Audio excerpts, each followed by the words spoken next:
बिस्मिल्लाहिर्रहमानिर्रहीम अस्सलाम वालेकुम रहमतुल्लाहि व बरकातुहू। May peace mercy and blessing of Allah सुब्हानहू व तआला be on all of you. Dear friends, आज हम देखते हैं कि प्रेजेंट इंडेफिनिट टेंस में किस तरह से हम कॉन्वर्सेशन कर सकते हैं। How to do conversation in present indefinite tense. तो हम कुछ स्ट्रक्चर्स की मदद से ये कॉन्वर्सेशन देखते हैं कि कैसे इन स्ट्रक्चर्स को हम यूज कर सकते हैं कॉन्वर्सेशन में। तो पहला स्ट्रक्चर हम देखते हैं। देखिए, पहला स्ट्रक्चर डू डज क्वेश्चन पूछने के लिए हम इस्तेमाल करते हैं। उसके बाद सब्जेक्ट, वर्ब की पहली फॉर्म, और उसके बाद ऑब्जेक्ट।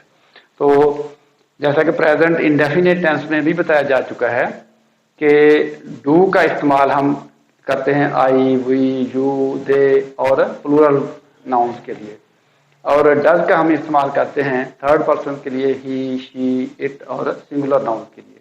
तो हम क्वेश्चंस पूछ सकते हैं। डू यू ईट फूड, क्या आप खाना खाते हैं? यस आई ईट फूड। आप सेकंड पर्सन से पूछ रहे हैं क्या आप खाना खाते हैं? Do you eat food?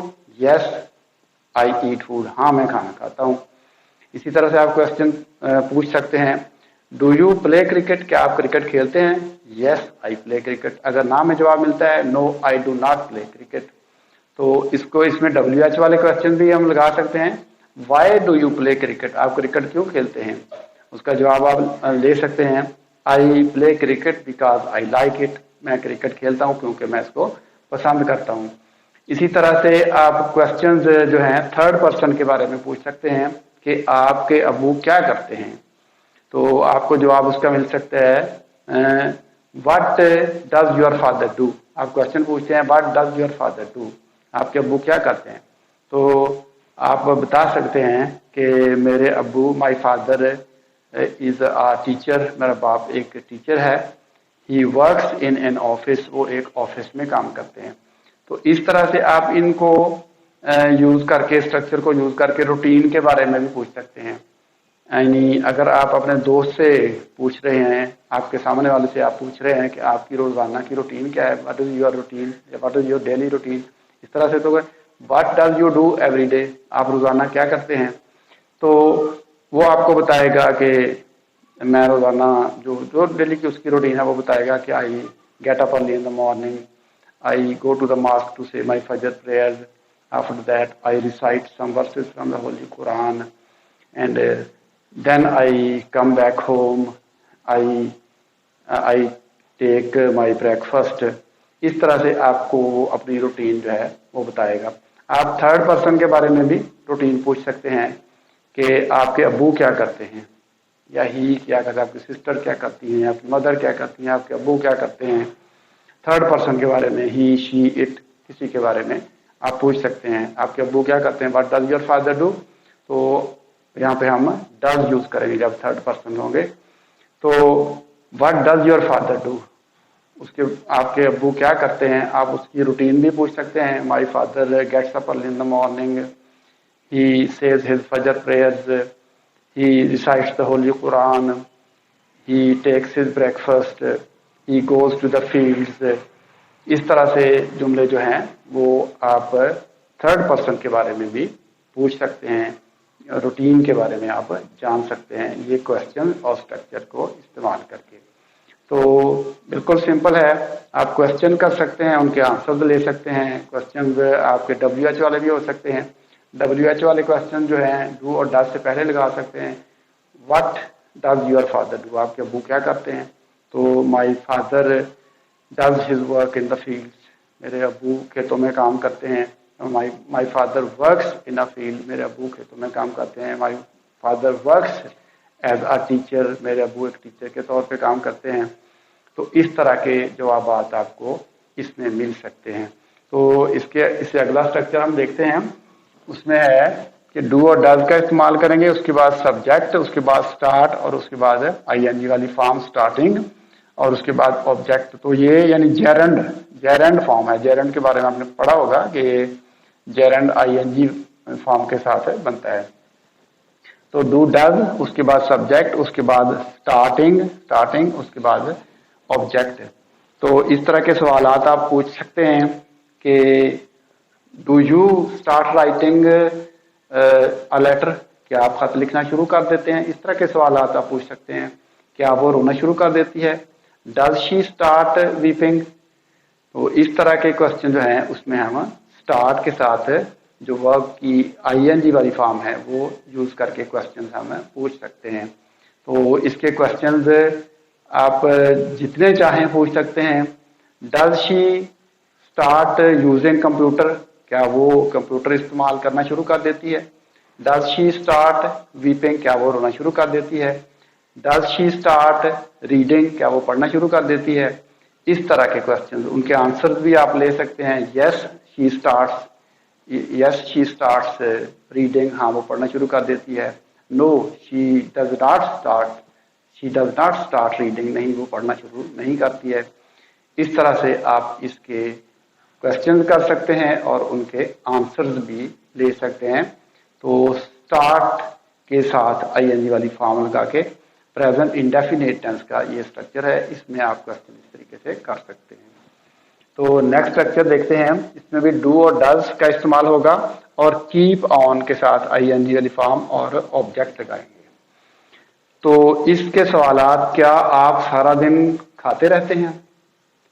तो do you keep on eating the whole day, क्या आप कीप ऑन का यूज करना है आपने। Do you keep on eating the whole day, answer आप ले सकते हैं yes I keep on eating the whole day, हाँ मैं सारा दिन खाता रहता हूँ। नो नहीं में जवाब लेना है, तो no I do not keep on reading the whole day, I don't keep eating the whole day, मैं सारा दिन नहीं खाता रहता हूँ। Do you keep on using your computer the whole day, क्या आप सारा दिन कंप्यूटर इस्तेमाल करते रहते हैं।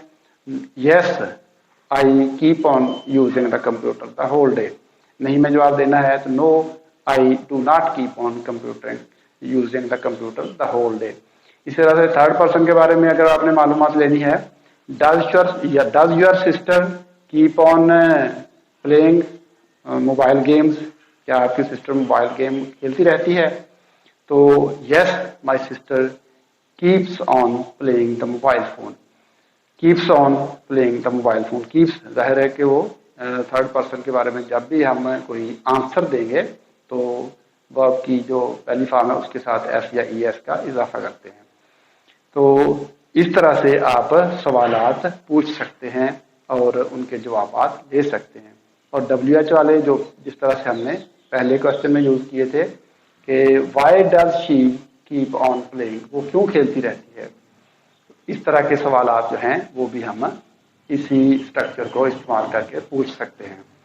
तो नेक्स्ट स्ट्रक्चर हम देखते हैं जो कि हमारा चौथा स्ट्रक्चर है, डू और डज का इस्तेमाल, उसके बाद सब्जेक्ट, उसके बाद वांट टू, और उसके बाद वर्ब की पहली फॉर्म और उसके बाद ऑब्जेक्ट। तो यहाँ पे वांट टू का इस्तेमाल जो है वो हम करेंगे डू डज के बाद, जहाँ पे हम किसी की चाहत मालूम करना चाहते हैं।